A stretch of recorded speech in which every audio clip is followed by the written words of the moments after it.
spot menyelam kasut yang best, kasut ni mesti korang kena punya. Hai guys, bersama aku Firdaus Tenang. So untuk korang peminat kasut yang nak cari spot menyelam kasut yang best, kita ada satu kedai best dekat Gombak. Kedai ni namanya Kening Calik Bandar. Lokasi kedai ni berada di Gombak berdekatan dengan Lepak King dan Mr. DIY. Jom aku bawa korang masuk dalam kedai ni, kita tengok apa yang ada. Let's go. So guys, sekarang kita berada dalam kedai Kening Calik Bandar. Korang boleh tengok banyak gila kasut yang ada kat sini. Macam-macam aku boleh listkan.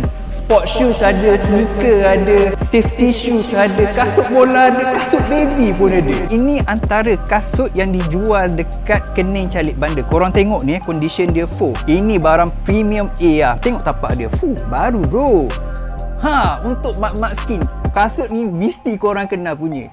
Kalau nak beli dekat kedai yang baru punya memang mahal lah. Kat sini harga memang boleh dengar bro. So guys, untuk sportman, kita juga takkan tinggalkan korang. Kat sini ada pelbagai jenis kasut bola dan kasut futsal. Next, kita ada kasut safety untuk korang-korang yang buat kerja berat. So untuk pasangan-pasangan baru yang ada anak, korang juga boleh cari kasut kat sini. Kita ada pelbagai jenis kasut baby untuk korang cari untuk anak-anak korang.